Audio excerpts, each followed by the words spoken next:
मेवातियों ने कोई कसर नहीं छोड़ी, मायूस नहीं होना, मजबूती से अगला चुनाव फिर लड़ेंगे राजबब्बर। थोड़ी मायूसी हुई है लेकिन जल्द ही ये मायूसी खुशी में बदलने वाली है राजबब्बर। कांग्रेस पार्टी गुरुग्राम लोकसभा की सभी 9 विधानसभा में परचम लहराएगी राजबब्बर। पुनाहना और फिरोजपुर झिरका में खुलकर बोले राजबब्बर।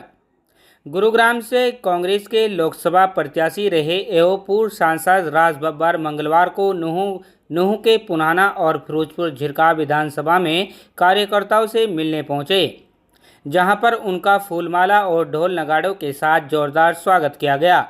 नूंह में सीएलपी नेता आफ्ताब अहमद, फिरोजपुर झिरका में विधायक मामन खान, पुनाहना विधानसभा के कस्बा पिनौआ में कांग्रेस विधायक मोहम्मद इलियास के निवास पर कार्यकर्ताओं को संबोधित करते हुए कांग्रेस नेता राजबब्बर ने कहा कि मेवातियों ने कोई कोर कसर नहीं छोड़ी, मायूस नहीं होना बल्कि मजबूती से अगला चुनाव फिर लड़ेंगे।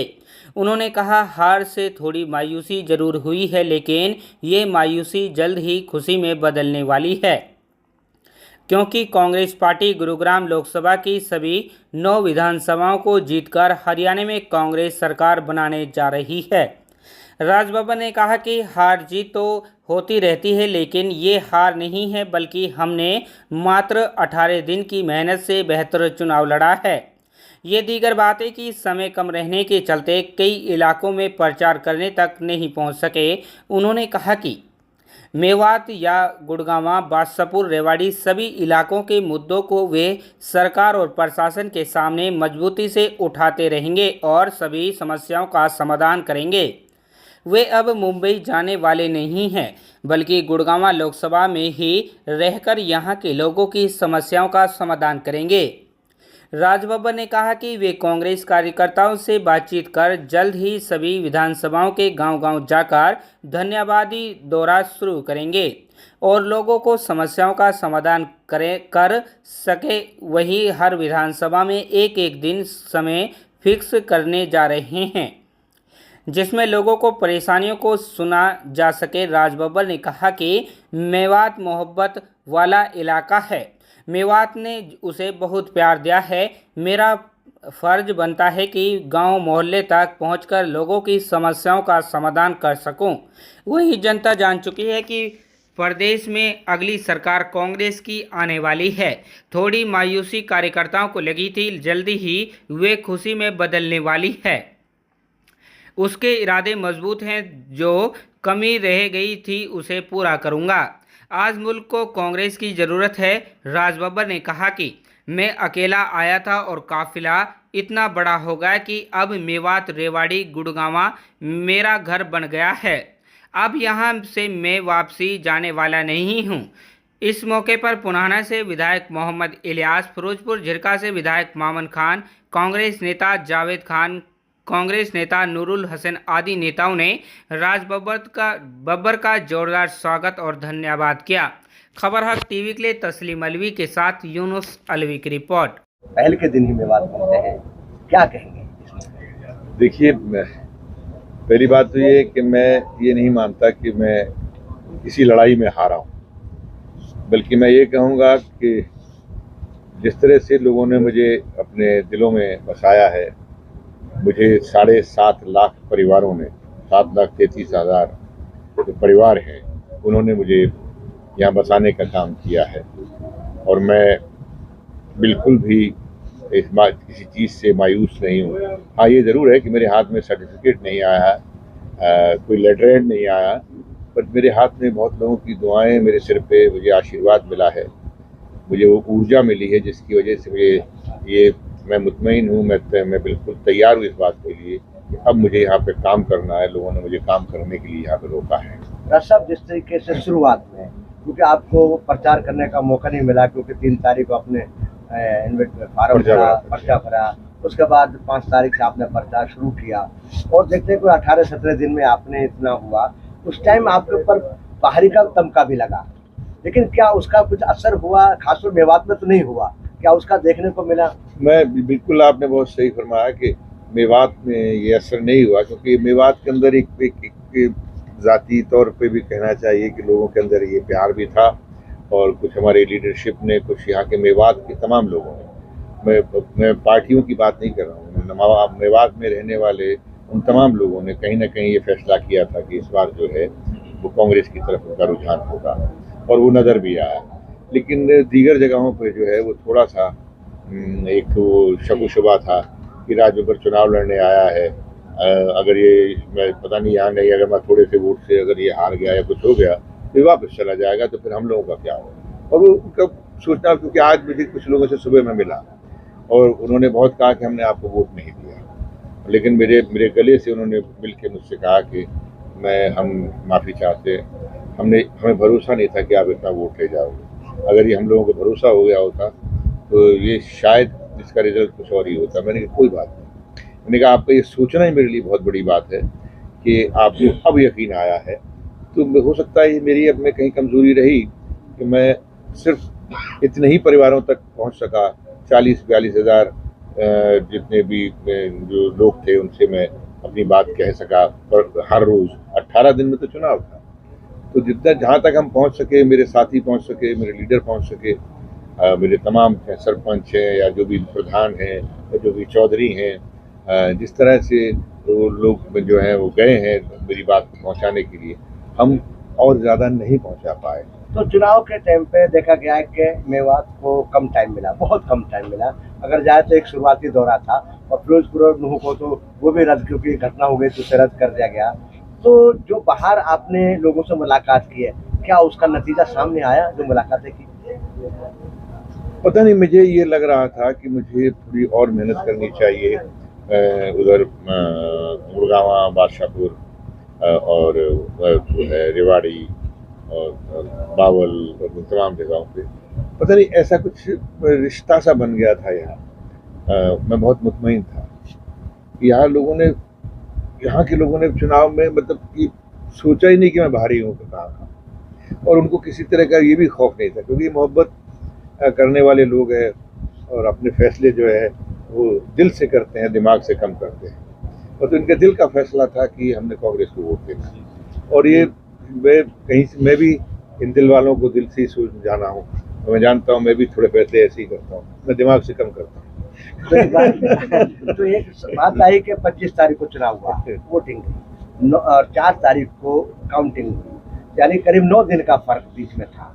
तो इस दौरान बड़ी बातें चली होंगी, कहा होगा क्या राजबब्बर साहब इतने से जीत रहे हैं, इतने से हार रहे हैं, कहीं का ऐसा आकलन भी आया कि कहीं किसी का आपको जिताया नजर आया हो, कहीं ऐसी बातें सामने आई हो? जी बिल्कुल। मैं देखिए, ये तो मैं कहूँगा कि ये मैं झूठ बोलूँगा अगर बिल्कुल लोगों ने हर जगह से मुझे यही कहा, गिन गिन के दिखाए, वो मैंने इस तरह की कुछ चीज़ें नहीं, क्योंकि मैं इस क्षेत्र को अच्छी तरह से जानता नहीं था, तो मैं उस तरह के आकलन तो नहीं कर सका, उस तरह के जो है आंकड़े नहीं निकाल सका। लेकिन लोगों ने मुझे निकाल के बताया और ये कहा, और मुझे हर जगह जिताया।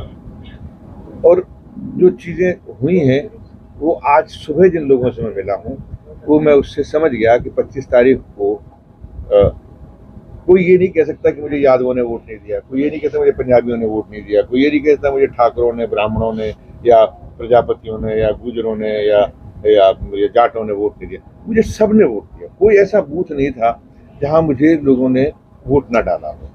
इवन जो कॉलोनीज के बूथ थे, लोग कहते थे यहाँ पे खाली चले जाया करते थे, मुझे वहाँ भी लोगों ने दिया।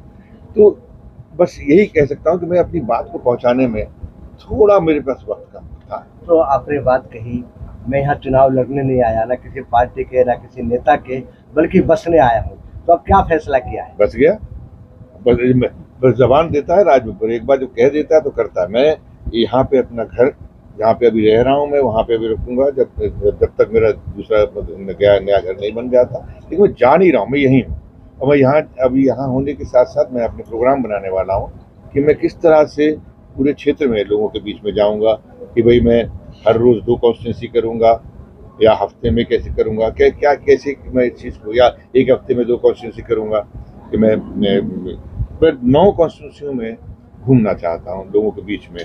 और बाकी जो वक्त होगा मैं यहाँ पे हूँगा, गुड़गांव में हूँगा, कोई काम वाम होगा दिन में दिल्ली चला जाऊँगा, शाम को यहीं रहूँगा। एक जब आप प्रचार के दौरान निकले थे, उस टाइम कुछ लोगों की या इलाके की या जिला लेवल की कुछ समस्याएं सामने आई थी, तो आपने वादा भी किया था कि भाई हम इनको पूर्ण कराएंगे, तो अब किस तरीके से लोगों पे मरहम लगे, उनको एक आवाज उठ सके या पूरा हो सके, किस तरीके से लेके चले? देखिए, मैं बड़बोलों की तरह से बात नहीं करता हूँ। मैं जानता हूँ कि यहाँ की जो समस्या है, खासकर मेवात की जो समस्या है, मेवात की समस्या है यहाँ पे एजुकेशन को लेकर, मेवात की समस्या है यहाँ को पीने के पानी को लेकर, कुछ इस तरह की चीज़ें हैं जो बहुत ही बुनियादी सी चीज़ें हैं। मेवात की समस्या है यहाँ पे जो कम्युनिकेशन है, जो सड़कें हैं, या जो रेल जो है उसकी जो सिटी जो बजाने की बात हुई, मैं अब सरकार बनने दीजिए, मंत्री कोई भी आए, अपने इसकी परवाह नहीं होती, सरकार किसी की भी हो, मैं ये परवाह नहीं करता। मेरा काम ये है कि मैं लोगों के बीच में हूँ, ये और इतना ऊपर वाले का करम है मेरे ऊपर।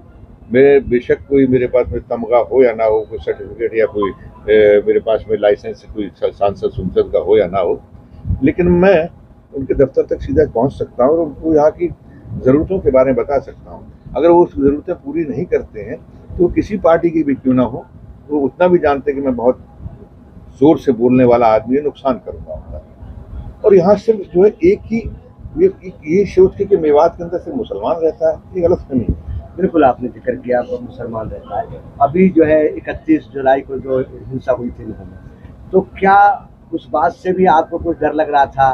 क्या जैसे मेवात की एक छवि एक बनाई हुई थी कि मेवात इस तरीके से इलाका है, तो क्या देखा आपने? क्या वाकई में वो बदनाम करने की राजनीतिक वो साजिश थी? वो पीछे क्या हुआ मैं नहीं जानता, लेकिन मैं जो इसकी तवारीख जो है मेवात की, उससे वाकिफ हूँ।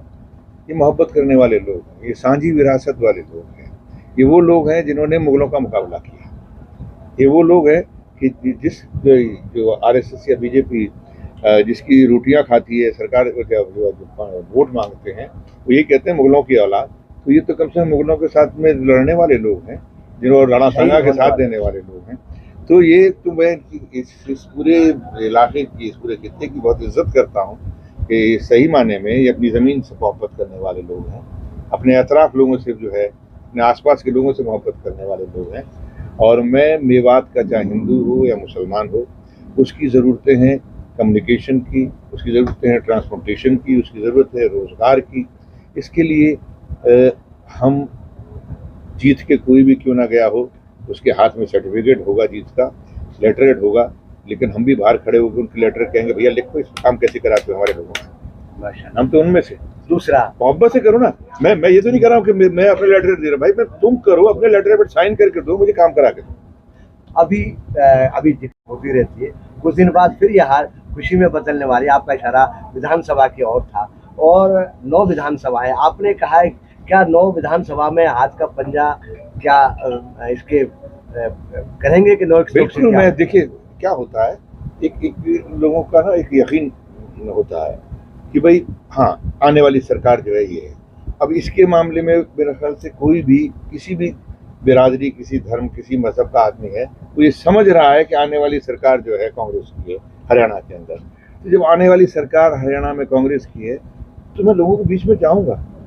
अपना फ़ायदा देखो, अपना मफाद देखो, किसी के सिंबल पर मोहर लगा के जो है अपना नुकसान मत करो।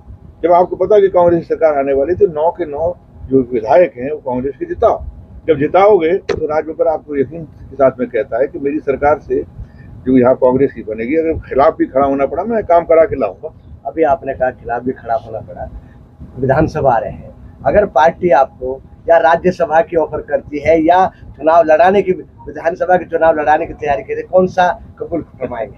अब ये बातें जो है वो कहते हैं कि अगर ऐसा होता तो ऐसा होता, अगर वैसा होता तो ऐसा होता ना, ऐसा जब कोई कहेगा तब देखेंगे। लेकिन मेरा इरादा यहाँ पे काम करने का है, मेरा इरादा सिर्फ 9 यहाँ पर किसी भी सूरत के अंदर 9 विधायकों को जिताने का है, ताकि गुड़गांव का जो हिस्सा है, गुड़गांव के विकास का जो हिस्सा है वो बराबरी से पूरे गुड़गांव क्षेत्र को मिले। मेवात का जो हिस्सा है वो मेवात की ताकत जो है, मेवात बहुत पिछड़ा हुआ इलाका है, और अगर आप जाएं तो रेवाड़ी के अंदर भी बहुत पिछड़ा हुआ इलाका है, बावल वगैरह की साइड में। ये तमाम ये जो इलाके हैं जहाँ पर डेवलपमेंट की ज़रूरत है, वो डेवलपमेंट। लास्ट क्वेश्चन, लास्ट हो गया, चुनाव हो गया, अब क्या संदेश देना चाहेंगे आप सारे 9 विधानसभाओं की जनता को, पक्ष को, विपक्ष को, क्या संदेश देंगे? मैं यही गुजारिश करूंगा, संदेश तो नहीं, मैं एक पार्टी का अदना सा कार्यकर्ता हूँ, मेरी ये गुजारिश है कि इस वक्त हम सब लोगों को ये नहीं सोचना चाहिए कि कौन सी पार्टी का कौन सा आदमी, ये सोचना चाहिए कि आने वाला कल जो है हमारी बहबूदी के लिए, हमारी खुशहाली के लिए, हमारे मफाद के लिए, हमारे फ़ायदे के लिए कौन सी ऐसे लोग हैं जो हमारा भला कर सकते हैं, कौन सी ऐसी पार्टी है, कौन सी ऐसी सरकार है तो यहाँ पर मोहब्बत का पैगाम लेके साथ में आएगी। वो सोच जो ऐसी सोच जिसमें नफरत ना हो। और अब वैसे भी राजबब्बर आ गया, किसी की हिम्मत यहाँ होगी नहीं, क्योंकि हम तो जो मारने आएगा तो हम तो कहते भैया मेरे मारो। मैं तो अपने लोगों को आगे आने नहीं दूंगा किसी, चाहे वो हिंदू हो या मुसलमान हो। तो क्या पार्टी ने गुड़गांव लोकसभा से टिकट देकर अच्छा काम किया, कैसा मानते हैं? मैं समझता हूँ मेरे ऊपर, मुझे जो मेरी पार्टी ने जो जिम्मेदारी दी है, मुझको जो भरोसा जताया है, मैं उसका शुक्रगुजार हूँ और मैं उनको जो है निराश नहीं करूँगा। Thank you sir. भरोसे का YouTube चैनल और सच्ची खबरें देखने के लिए हमारे खबर हक टीवी को सब्सक्राइब, लाइक और शेयर जरूर करें। और हां, सबसे पहले खबरें पाने के लिए बेल आइकन दबाना बिल्कुल भी ना भूलें।